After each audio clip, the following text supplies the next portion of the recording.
Hello everyone, this is Crota coming at you, giving you a shoutcast between Believe and Focus. Game 1 in a series between these two players. It is going to be Undead versus Orc as the game does get started. Here we have, I believe it is going to be Focus spawning as the yellow Orc player on the top left-hand side of Echo Isle.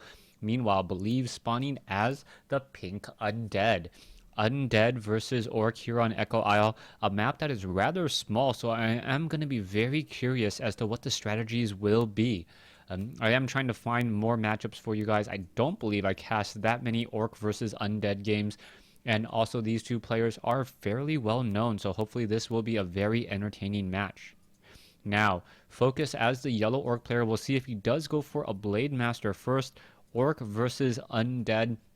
A lot of the professional players out there say that it is one-sided for one particular race. I'm not going to give it away. Perhaps someone from the comments will spoil that, but I'm just coming at this game hoping to have a very good series. Now, Altar of Storms is going to be completed right now, and it will be a Blade Master. Meanwhile, taking a look, it is a Crypt and an Altar of Darkness. We should be waiting for that. One Death Knight. Yes, it is going to be Death Knight versus Blade Master here on Echo Isle. A pretty standard matchup. And it really is going to come down to the amount of creeping and the amount of harassment and what style these players try to go for. Believe if he tries to go for more of a crypt style with ghouls, he should be able to get Unholy Aura relatively early, as we now see a ghoul attempting to take down one rather low hit point peon already, down to 154 hit points, and the ghoul does do additional damage to that peon, since it does have medium armor, normal attacks dealing a lot more damage. There's the ensnare, and there goes that one particular orc peon. Peon has been taken down, but did not give any experience whatsoever. Death Knight about to come out. Blade Master is already out. The ghoul may try to come in for a bit of harassment here. No, just wanders around. You can see that the Blade Master now trying to chase. The ghoul looking around, and it looks like the Troll Trapper. I like this play by Believe. Believe knows that if he tries to move in with this ghoul will actually get ensnared. So that's why he doesn't want to do that. A Gloves of Haste, nice item being picked up by Focus, as we now see the Death Knight already on the move.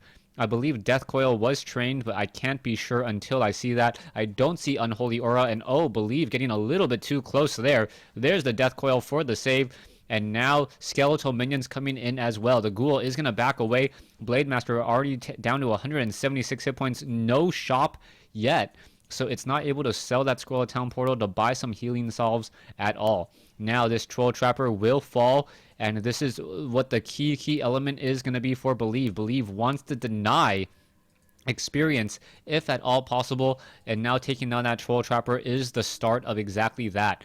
Blade Master now making his way across the map. He does have 5 charges of that healing salve left. You can see that the ghoul is now back on Blight, and it is going to be able to regenerate a lot of hit points here. I'm surprised that Believe didn't actually pull away with all of these ghouls, as we now see the Blade Master looking to come in here, perhaps take down the Ogre Magi in the back. You can see that there is one skeletal minion making its way. It is going to park itself there, as the Death Knight now wanders all the way here in order to do a bit more creeping. Here we go, skeletal minions, and now we are going to get a surround onto the Blade Master. Blade Master cannot stick around for very long. The Blade Master is revealed right now with that Dust of Appearance. He does have Claws of Attack +6, perhaps buying it from the Goblin Marketplace, as the Blade Master is still trying to be very careful. Another critical strike. Ooh, a Death Coil comes in. One low hit point ghoul does get taken down. I'm not sure by who. And by whom, as the Blade Master gets in another steal, 2 Claws of Attack +6, plus a Gloves of Haste. The Death Knight does get a Death Coil off on to a ghoul there, so onto a grunt there, as now, long distance Death Coil once again saving it. No more Death Coils coming in at all. And what is going to happen here? This grunt down to 124 hit points. Is it going to get taken down? The skeletal minions not even bothering to attack it here. The ghouls may try to get in front of it. Is it going to be able to path it? Yes, I believe so. And get in some easy attacks. That one grunt now down to 127 hit points. And it looks as though the Death Knight chasing after this grunt is actually going to take more damage from the Blade Master. That is not what you want to see, as the Blade Master gets surrounded here. There's the Windwalk. And what is going to happen next? There is another critical strike. Windwalk strike, not a critical strike. And now the Death Knight may just try to Oh, is he who got the kill? I believe the Blade Master did get that experience. And that is huge. Getting the experience there, and now the Blade Master halfway to level 3 with already plus 12 attack. Things cannot be getting much better for Focus, as Focus got some really nice items early on in this game. Blade Master now getting in some Windwalk strikes and critical strikes. Here we go. There's an ensnare. The Blade Master going after the units. You can see that there are 2 ensnared ghouls here. That means 1 ghoul will fall. A second ghoul may fall as well. Nope. It is just going to simply try to use a healing salve and run away once more. So the Blade Master definitely benefiting from the healing salves there. And now where is it going to go? The Blade Master cannot take down this blue ogre magi in the back. He doesn't have enough hit points to really tank it yet. That is a strategy that a lot of orc players do use. They windwalk back here and then make sure that only the troll trappers, the ogre maulers cannot, or the ogre warriors cannot deal any damage, as now that plus 12 attack apparently so strong, already dealing up from 50% up to 25 to 50% more damage per attack just because of that. Death Knight now sitting at level 2. You do see Unholy Aura Skeletal Minions now being used by that Rod and Necromancy. There's the Dust of Appearance. The Blade Master trying to get in some hits over here. What is going to happen? A Grunt does get surrounded. It gets taken down. And now another Grunt may get surrounded. Wow, this is absolutely just a mistake now coming in. There is, I believe, a Death Coil. Not going to be enough. Down goes another Grunt. And now the Grunts, with 2 Grunts down. Oh, nice play by Believe, making sure that, I believe, the minion or the creep actually got the final hit there. Skeletal minions, we have another grunt going to go down. Trading grunts for ghouls. That is something that Believe will rather do all day long, as the Blade Master now sitting at level 3. Does have level 2 Windwalk running around very quickly. Here we go. There's the Hex. And wow, a Hex now on that Death Knight. Death Knight sitting at level 2. May be forced to use a Scroll of Town Portal. Blade Master now getting very far ahead. Is it going to get another shot off onto that one skeletal? Nope, not onto the skeletal minion or the ghoul, as they now teleport back home. Lich is up and training right now. It looks like a ghoul will be nearby, just deciding to harvest lumber as opposed to doing anything else. We can see that there are a lot of skeletal warriors here and still doing a little bit of long distance creeping for that Death Knight. The Death Knight wants to get up there as quickly as possible. Tome of Intelligence left behind. Tomb of Relics should be stalking that Orb of Corruption after the Black Citadel upgrade is completed. Blade Master with a rather small army does have Boots of Speed. So Boots of Speed, double Claws of Attack, and Gloves of Haste. Very nice items. And what is going on inside the base of the Orc? Bestiary is down. Double Bestiaries going into Wind Riders. Wind Riders, very effective as long as there are no gargoyles and no crypt fiends on the field. Is Web researched? I cannot tell, and we'll only see that as the battle does continue on, as the Lich now backs away, perhaps going to try to take down some of these Ogre Warriors here. There's a Frost Armor.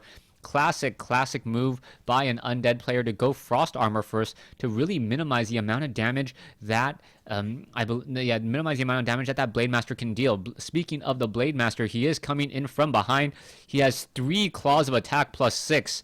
That is so much damage, plus 18, as the Wind Riders are quickly webbed down. Oh, one more shot on that Wind Rider and it would go down. There it goes. We now see level 3 on the Death Knight. The Death Knight, a Hex now onto that Lich. The Lich now trying to get away. We should be getting a Death Coil. There's the Death Coil, a 400 hit point heal.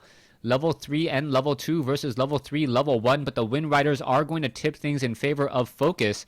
Now, what is this Blade Master looking to do? Perhaps going to try to take down the rest of this creep camp here. A skeletal minion keeping track of this, as the units are backing off once more. Wind Riders, they are a little bit of a glass cannon, not very many hit points, 570, so they do get taken down and focused very quickly. Tome of Intelligence now left behind. Oh, there is another Hex. No Frost Armor cast onto that Lich. There is that Frost Armor finally. Speed Scroll is used. Death Knight could easily get off another Death Coil. Doesn't need it just quite yet. We can see that the Wind Riders are pretty much healed back up. Another Hex could be coming down momentarily. The Shadow Hunter is going to be out of mana, though, if he does go for another Hex, which means no more Healing Wave. right, what item was left behind this time around. It looks like a potion of less, or potion of invulnerability left, so that Blade Master getting all the necessary items, plus 18 attack, faster movement speed, faster attack rate, and when things do not go his way, a potion of invulnerability, 15-second invulnerability, making that Blade Master even harder to take down, as a healing wave or two should be coming in. You can see the Obsidian statue taking a lot of damage so far, and the Obsidian statue will just get taken down in a matter of seconds. There it goes, and I believe Focus is just going to take this game very easily. There's a Dust of Appearance now being used. Lich is going to get... Nope, Lich does not get taken down, but instead Believe loses his Death Knight. And there is game one. So game one going to Focus in an impressive fashion. Just straight up easy victory. But then again, those items were very, very nice for Orc. Thanks for watching. Thanks for listening. Stay tuned for game two.